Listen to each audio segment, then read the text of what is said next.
Mata upu e wha, o le ito iona ma le aoa inga le atua ia te ia.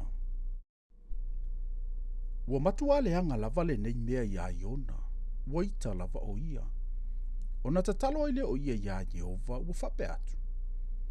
O le nei, Jehova e le o la upu ea le nei, ina ou iai i lo unu u.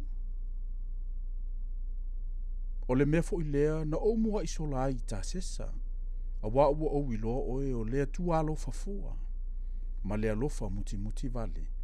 E tele ngese lo to sa, ua tele fo i lo walofa. Ua e sala mua fo i ma ua le faa o le malaia. O le nei fo i, Jehova o te aio yatu ya te oe. Ia e ave ese lo wola. A waele lei ona o woti, a ele anga ona o wola. Ona fetalai mai aile o Jehova. Ua lelei e alo wita. Ona alu atu leo Iona ai le a ai. Ua nofa fo i le tu isa sae o le a ai. Wana faya fo i mo ia i lea mea le fale a pitanga. Ua nofo Iona lalo i le paolo. Se ia ilo e ia, pe se ase mea o i le a ai. Na saunia fo ia Jehova le atua. Le kika Iona. Wana faa sosolo i ai i lungo Iona. E faima faa paolonga. I lunga o lona ulu. E lave ai ia te ia ai lona tinga.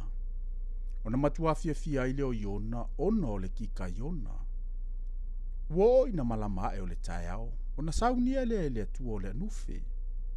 Ua atia fo i ele anufe o le kika Iona, ona mango i lea. Ua alua ele la. Ona saunia le ele atua o le matangi vevela mai sasae. Ona ongo tia ai lea o le ulu o Iona i le la. Ona vai ai lea o ia. Ma ia whaatonga atu ia oti o ia. Ua ia whape atu.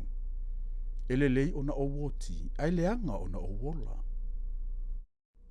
Ona fetalai mai leo le atua ia Iona. Ele lei e alo wita ona o le kika Iona. Ona fai atu leo o ia. O te ita te le lava, e o lava i le oti. Ona fetalai mai leo Jehova. Ua e alofa i le kika Iona. O le mea na e le ngalue ai, pe whaatupuina. O le mea na tupu i le poetasi, na mamae foi i le poetasi. O au foi, o te lea lofa e ai ni neva le a aitele. O loo iei tangata e sili o na toa tele i le se lau wafe maafe lua fulu. O ele i loa o lantou 5 tau matau, po o lantou 5 tau anga vale. Ma manu vai fa foi e tele.